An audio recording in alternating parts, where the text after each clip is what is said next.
Hello दोस्तों, कैसे हो आप सब लोग। आई होप आप सभी ठीक होंगे।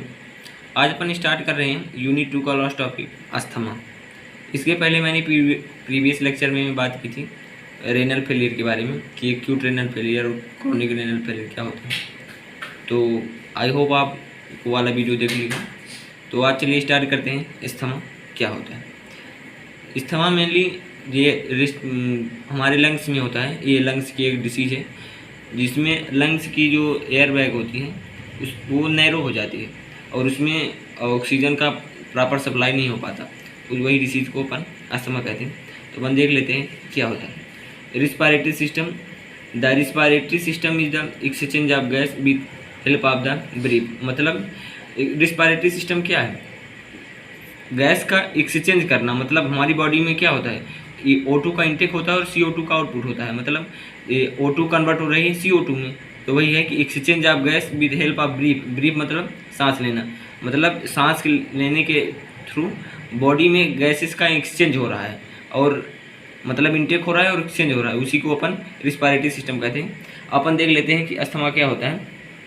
Asthma is a chronic obstructive irreversible lungs disease with inflammation and narrowing of the bronchi. मतलब जो अस्थमा है वो एक क्रोनिक ऑब्जर्वेटिव डिसीज है। इसके पहले मैंने प्रीवियस लेक्चर में बात की थी कि क्रोनिक और एक्यूट क्या होता है। एक्यूट का मतलब खतरनाक होता है लेकिन वो रिवर्सिबल कंडीशन में होता है, वो नॉर्मल स्टेज में पहुंच सकती है। लेकिन जो अस्थमा है ये क्रोनिक स्टेज में होती है। अगर ये एक बार हो गई तो ये कंट्रोल की जा सकती है, ना कि ठीक। तो it is a chronic obstructive irreversible disease. Irreversible, reversible और इनरिवर्सिबल तो आप सेल इंजरी वाले टॉपिक में पढ़े होंगे कि रिवर्सिबल और इनरिवर्सिबल सेल इंजरी क्या होती है। इनरिवर्सिबल का मतलब जो रिकवर नहीं किया जा सकता है। इनरिवर्सिबल मतलब जो रिवर्स नहीं हो सकती, और रिवर्सिबल मतलब जो रिवर्स हो सकती है, मतलब नॉर्मल कंडीशन में पहुंच सकती है, उसे रिवर्सिबल। और जो नॉर्मल कंडीशन में नहीं पहुंच सकती उसे इनरिवर्सिबल कहते हैं। तो asthma is a chronic obstructive irreversible lungs disease. मतलब ये लंग्स में होती है इसलिए इसे लंग्स डिसीज बोलते हैं। With is inflammation and नर्विंग of the bronchi. मतलब जो ब्रोंकाई जो जो ब्रोंकाई से एयर बैग हमारी लंग्स में जाता है वो वही नैरो हो जाती है, मतलब वो सक्रिय हो जाती है। आप इस फिगर में देख सकते हैं कि ये नॉर्मल स्टेज में इतनी मतलब इतनी चौड़ी रहती है, फिर ये सक्रिय होकर इतनी हो जाती है। तो इसमें जो ये सक्रिय होती है उसी को अपन अस्थमा बोलते हैं। और जो सक्रिय किसकी वजह से होती है तो उसमें म्यूकस का सिक्रेशन ज़्यादा होने लगता है। अपन इसके पैथोफिजियोलॉजी के बारे में बात करेंगे तो फिर बात करेंगे कि नैरो कैसे हो जाती है।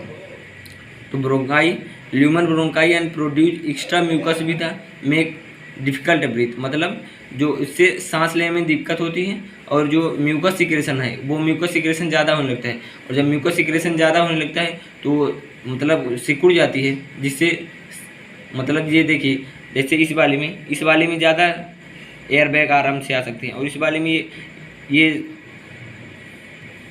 सक्रिय हो गई है तो इसमें कम मतलब एयर पॉल्यूशन कम होगा। तो वही है कि जब सांस लेने में दिक्कत आने लगती है। मतलब ऐसे समझिए कि आप कोई नल, अगर आप नल आपके घर में है तो नल तो प्रॉपर होगा ही आपके घर में, तो उसकी जो पाइप है उसको अगर आप पतला करोगे तो प्रेशर के साथ मतलब वॉल्यूम निकलता है, और जब वो चौड़ा रहेगा तो उतना प्रेशर के साथ नहीं निकलता। तो वही कि यहाँ फिर जाने में दिक्कत होने लगती है, तो इसीलिए वो प्रेशर के साथ निकलने लगता है। तो वही है कि अस्थमा एक क्रोनिक ऑब्जर्वेटिव डिसीज है, इनरिवर्सिबल डिसीज है।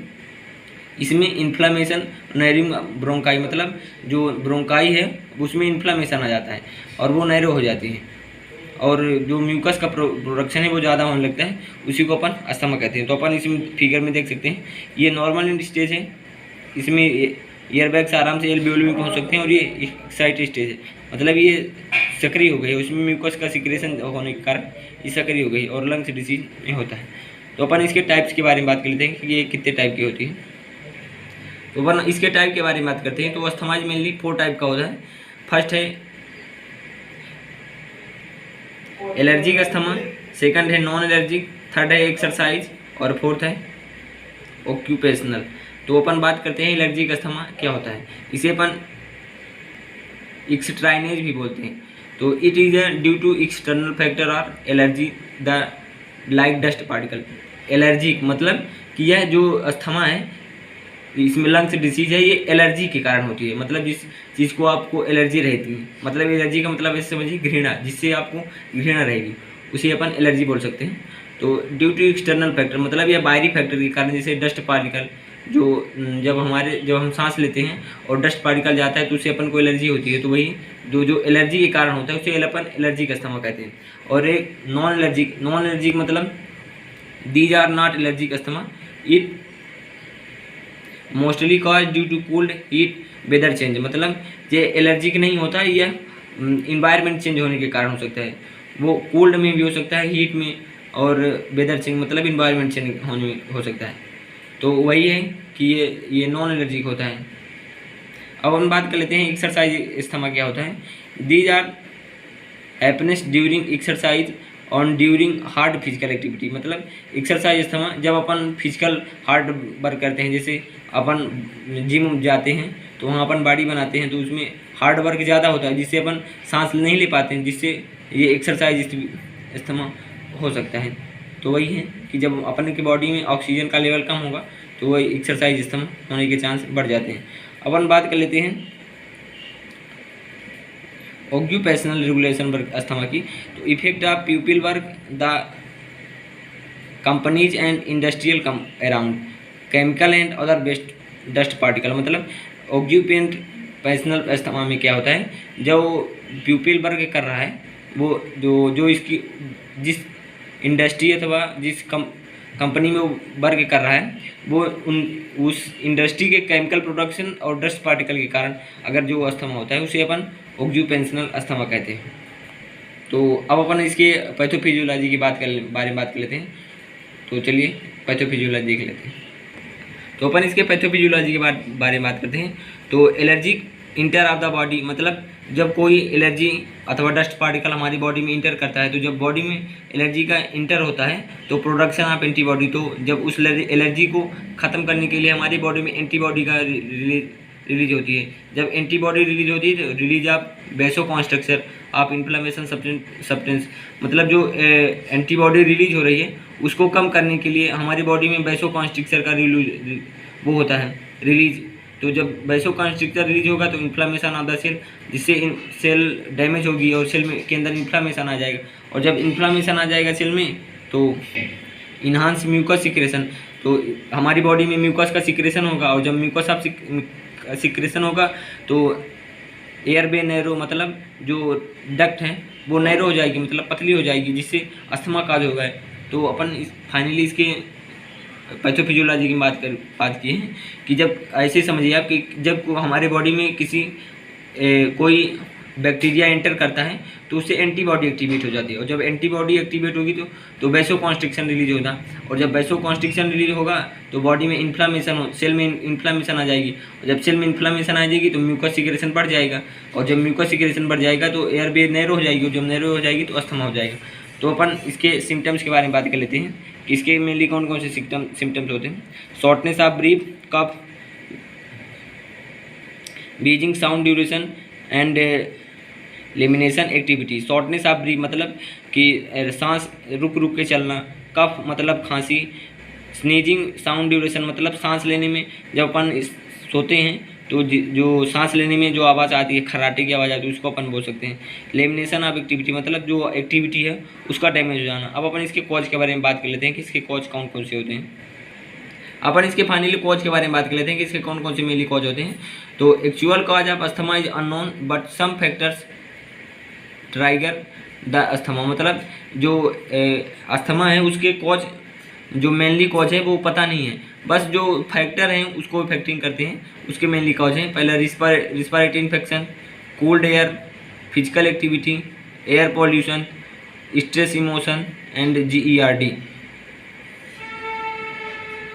तो रिस्पायरेटरी इन्फेक्शन मतलब लंग्स में इन्फेक्शन हो जाना, कोल्ड एयर ठंडी हवा के संपर्क में रहना, AC के संपर्क में रहना, इससे अपन को ये अस्थमा हो सकता है। फिजिकल एक्टिविटी ज़्यादा वर्कआउट करना, इससे सांस लेने में दिक्कत हो सकती है। एयर पॉल्यूशन मतलब वातावरण में जो एयर मौजूद है उससे अपन को जो वायु प्रदूषण हो रहा है उससे हो सकता है। स्ट्रेस इमोशन मतलब ज़्यादा तनाव में टेंशन में रहना, और GERD और फूड मतलब जो अपन फूड ले रहे हैं उसके कारण भी हो सकता है। और फैमिली हिस्ट्री की, फैमिली में अगर किसी को अस्थमा है तो उसको उसके फैमिली में और लोगों को होने के चांसेस बढ़ जाते हैं। अपन इसके ट्रीटमेंट के बारे में बात कर लेते हैं कि इसके मेनली ट्रीटमेंट क्या होते हैं। तो इसके मेनली ट्रीटमेंट बेसिकली 2 टाइप के होते हैं, एक नॉन फार्माकोलॉजिकली एंड एक फार्माकोलॉजिकली। नॉन फार्माकोलॉजिकली अपन देख लेते हैं क्या होता है। Regular exercise, healthy diet, quick smoking. Regular exercise मतलब कि डेली एक्सरसाइज करना जो अपन वर्कआउट करते हैं। हेल्दी डाइट मतलब अच्छा खाना। क्विक स्मोकिंग मतलब स्मोकिंग नहीं करना, जो अपन जो सिगरेट पीते हैं उनके लिए है कि जो क्विक स्मोकिंग नहीं करना। और फार्माकोलॉजिकल देख लेते हैं तो ब्रोंकियोलेटर जो मशीन आती है जिसमें अपन दवाई रख के ऊपर, ड्रग रख के ऊपर जो सांस लेते हैं वो ब्रोंकियोलेटर। फिर एंटी इन्फ्लामेटरी मेडिसिन मतलब जो एंटी इन्फ्लामेटरी मेडिसिन आती है उसका यूज करके। और ऑक्सीजन थेरेपी मतलब जो जिसको अस्थमा हुआ है उसको ऑक्सीजन की प्रोवाइड करके मतलब उसको दूर किया जा सकता है। NSAIDs मतलब non steroid anti inflammatory drug substance. तो नॉन स्टेरॉइड एड से, एंटी आई से इन्फ्लामेटरी, डी से ड्रग, एस से सब्सटेंस। तो अपन अब इसके डायग्नोसिस के बारे में बात कर लेते हैं कि कौन कौन से डायग्नोसिस से हमें पता चल सकता है कि अस्थमा कॉज हुआ है। तो पहला CT स्कैन और अल्ट्रासाउंड।